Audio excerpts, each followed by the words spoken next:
The history of the six path of pain. Usage, इसे use करने के लिए यूजर को ब्लैक चाकरा लगाना पड़ता है, देन खुद की बॉडी में, क्योंकि वो खुद का चाकरा चैनल कर सके एक डिस्टेंस से भी पूरे बॉडी का यूज करने के लिए यूजर अपने चाकरा को हायर और क्लोजेस्ट पॉइंट ट्रांसमिट करते हैं ताकि उन्हें बेस्ट पॉसिबल रेंज मिल सके चाकरा बॉडी में चैनल करने के लिए, और यूजर उसे पूरी तरह से कंट्रोल कर सकता है। यूजर उससे जुत्सु परफॉर्म्स करा सकता है और इवन उसके थ्रू बोल भी सकता है। इस कंट्रोल को रिप्रेजेंट करने के लिए बॉडी जो आँख होती है वो बॉडी की यूजर के आँख जैसा हो जाता है। इनोइची यामानाका इसे यामानाका क्लैन के हाइंड बॉडी स्विचिंग टेक्निक की तरह कहती है, पर जब यूजर मल्टीपल बॉडी कंट्रोल करता है तो यूजर उन सब बॉडी के विजन को पा लेता है, फिर उसे एक टाइम पर सेपरेट कर देता है। इस शेयर्ड विजन से यूजर अपने सारे अटैक्स कोऑर्डिनेट कर सकता है। इसी वजह से six path of pain is strongest one.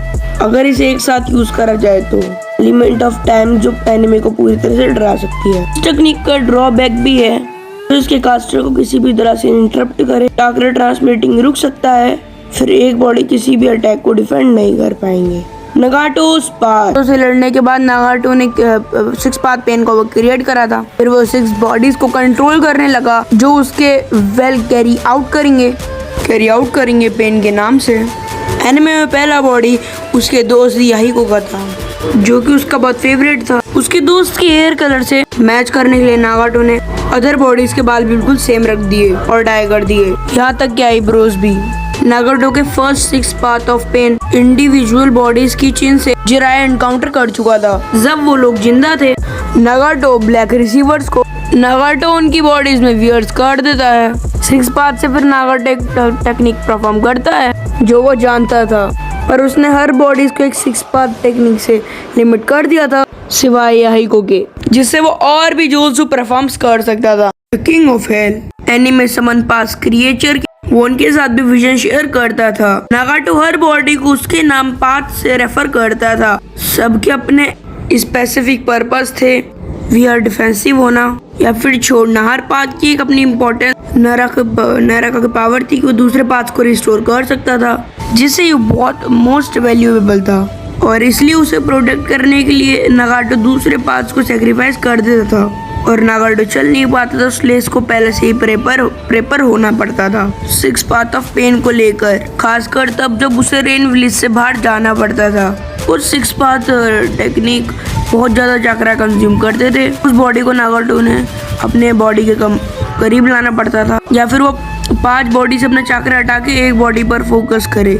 जो इनका सिक्स पाथ था ना, इनकी सबसे ज़्यादा प्रॉब्लम ये थी ना, इनकी सबसे बड़ी वीकनेस ये थी कि हर एक बॉडी की प्राइमरी एबिलिटी थी जो एनिमे को पता लग जाए कि सब बॉडी क्या करता है तो वो उसे हरा सकते थे। सेंसर भेज रहे वो नागाटो के ट्रैप कर सकते थे, जिससे कि उसका रियल लोकेशन पता चलता था। इसलिए नागाटो अपने चाकरा को सीक्वेंसली चेंज करता रहता था, और इसलिए नारुतो ने भी खुद को उसके ब्लैक रिसीवर से स्टेप किया ताकि डायरेक्ट कनेक्शन बना सके और मोड से उसे ट्रैक कर सके। जब नागाटो ने यूज नहीं कर रहा होता फिर वो रेन विलेज के टॉलेस्ट टावर में छुपा के रख देते थे। सारी बॉडी होल से कनेक्ट रहते थे, पाइप से या फिर वायर से।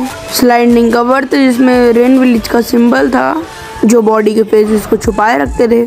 सभी पॉड्स में नंबरिंग करी हुई थी 1 से 6 तक लेकर, और काउंटर क्लॉकवाइज रूम में रखे रहते थे। The 6 Buddhist path of reincarnation numbers के मुताबिक देवा path, Ashura path, human path, animal path, the path और नाराका पाथ। ओबितो ने अपना खुद का सिक्स पाथ पेन क्रिएट करा था फोर्शिनोबी वर्ल्ड वॉर के दौरान रीइंकार्नेटिंग झंझूरी से। वो भी ओबितो ने एक ही ब्लैक रिसीवर से कर रहा था जो कि उनके लेफ्ट साइड में छुपे हुए थे रिस्पेक्टिव टेल बीस्ट को ही उनके अंदर सील कर देता है। And demeaning statue of the utter path of king, उनकी वजह से वो उन्हें कंट्रोल करता है। ओबिटो उन्हें फुल टेल बेस्ड मोड में भी कंट्रोल कर सकता है। इसका एक ग्रेट रिस्क था कि जो कंट्रोल से बाहर हो सकते हैं। कभी भी इसको कंट्रोल में रखने के लिए ज्यादा एफर्ट लग रहा था। वीटो अपने 6 पाथ टेक्निक को अपने 6 पाथ ऑफ पेन में चैनल नहीं कर पा रहा था। इसकी जगह वो उन्हें उनकी ही एबिलिटीज को यूज करते हुए, जैसे कि योशिरा, लावा रिलीज और उट्टा काटा तो बबल निंजुत्सु, ओबिटो भी अपने पेन्स के साथ विजन शेयर कर रहा था, जिससे वो अपने अटैक को सिंप्रोमाइज कर रहा था।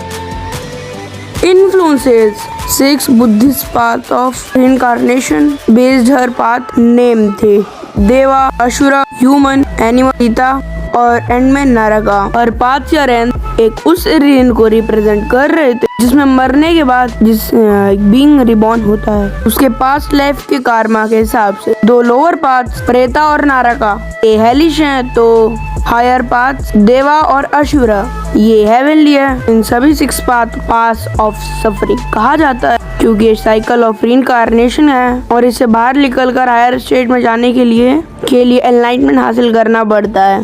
सो गाइस ये थी हमारी full story of 6 path. And then guys अब खत्म होती हुई bye bye, love you all, मिलते हैं किसी नई वीडियो में।